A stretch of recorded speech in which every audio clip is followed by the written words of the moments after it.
tomorrow is too late.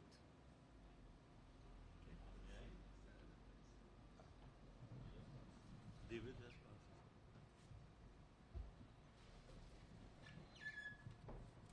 members of the media, good morning. Yeah. Good morning again.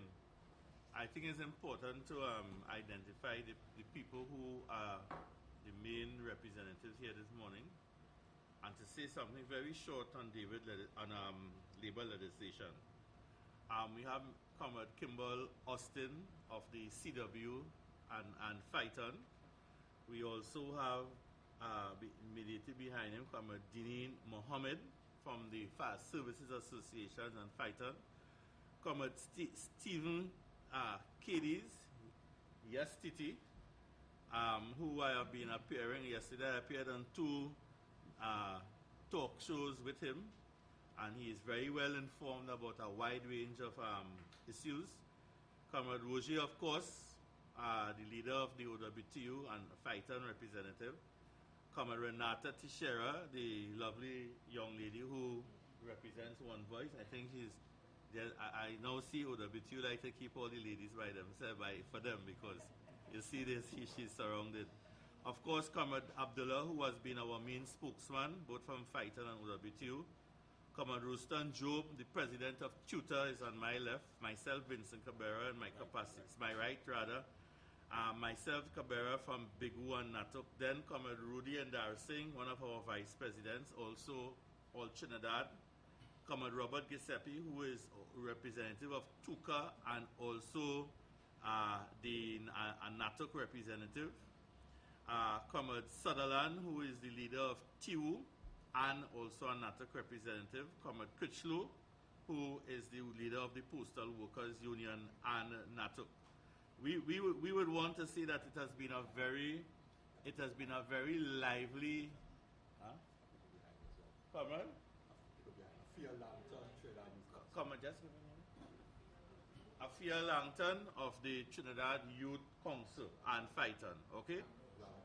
And Comrade Baldeo, Ramro from Wallafield, and Shiraz, I messed up Shiraz, who is in red, he's not in his normal green today, all of them, the voice of the farmers, okay? And Comrade Sideno, of course, from the One Voice. And there's a lady from the working woman for social progress. Okay. Now, I want to say that it has been a very rewarding experience to me to have worked with all of the organizations that are here.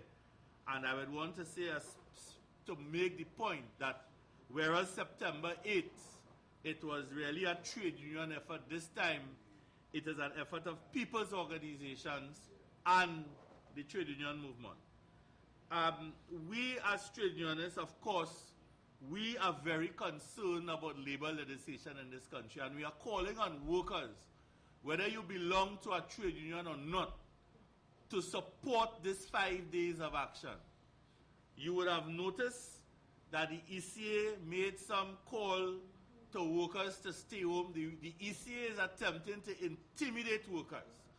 And what we have to understand is that some employers prefer for workers to suffer silently once they could make a profit at the end of the day. Only today, we saw a representative of Carib, one of the largest manufacturing firms, speaking on behalf of manufacturers, saying that the cost of living will skyrocket as a result of this property tax. You just have to read what is in the newspaper today. And this is what people's democracy has been saying.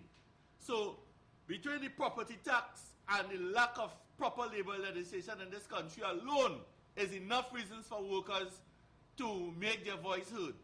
And I want to just give you 3 examples of the kind of nonsense that's going on in this country with labor legislation.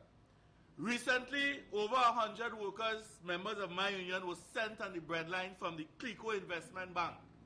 And the governor of the central bank, despite having $5 billion from the treasury to bail out Clico, has refused to make $2 million available to pay severance pay to those workers. So we are saying that at the time, the Minister of Labour went to the Senate and said the government is looking at amendments to the law. Up to today, the Retrenchment and Severance Benefit Act is a lame duck piece of legislation and does not provide sufficiently for severance or at all for severance in certain circumstances. In addition to that, you would know just a few weeks ago, we had to launch demonstrations against the attempt to decertify the CW at TSTT and the TU at PTSC. And in both instances, when we met with the Minister of Labour, he told us that the policy of the government is not to decertify unions. Yet the certification is in the law. What has the government done to change that law since that? Absolutely nothing. And finally, the question of the Chinese laborers. Many of you may not know, but yesterday or day before, NATOC had a little interface in the Minister of Labour.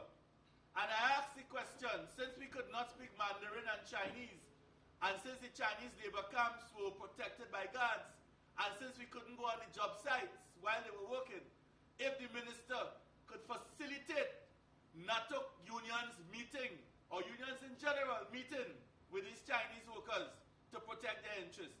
And you know what his answer was? He is going to give us a scholarship for tertiary education to learn to speak Mandarin and Chinese.